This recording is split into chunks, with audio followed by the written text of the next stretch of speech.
Yun po ang pinesent namin sa mga ating congressman. But Mr. Chair, it was already included in the NEP.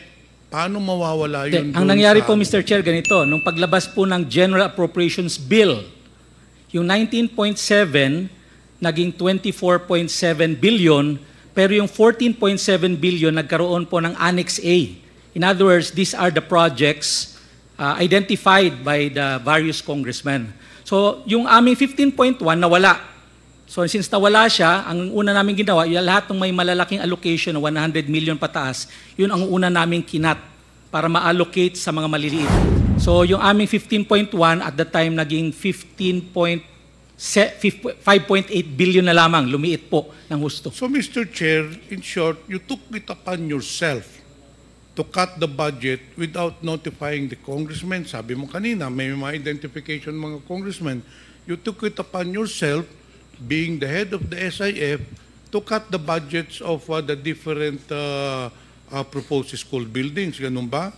That was because there's no more budget in the General Appropriations Bill.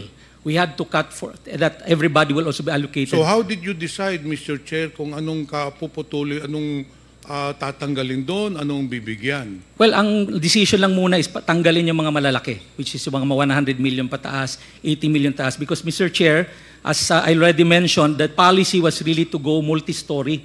Kasi wala na pong buildable space, kaya medyo malalaki po yung ating building ngayon to maximize buildable space. So, yun po ang nauna. Yung mga 100 million pataas, 80 million pataas. So, yung natira mga 50, 40 million, two-story, three-story. Ninyo eh. Yung multi-story, tinanggal ninyo dun sa district ko, Mr. Chair. Yun ang tinanggal ninyo. Well, and not only that, there was also a 200 million peso project in District 1 na tinanggal din ninyo. Hindi ako familiar in detail, pero I don't remember there's a 200 million school building in any school for that matter. You know what, Mr. Chair? Congressman Johnny Pimentel. It would be useless for this representation to ask further questions to the resource person because he's a pathological liar. What I will do, Mr. Chair, is gather more evidences to prove that what I am saying is true, that Mr. Epimaco Densing is a very corrupt person. He is a kalawag in the public service. He has been asking commissions for the release of funds for the school buildings.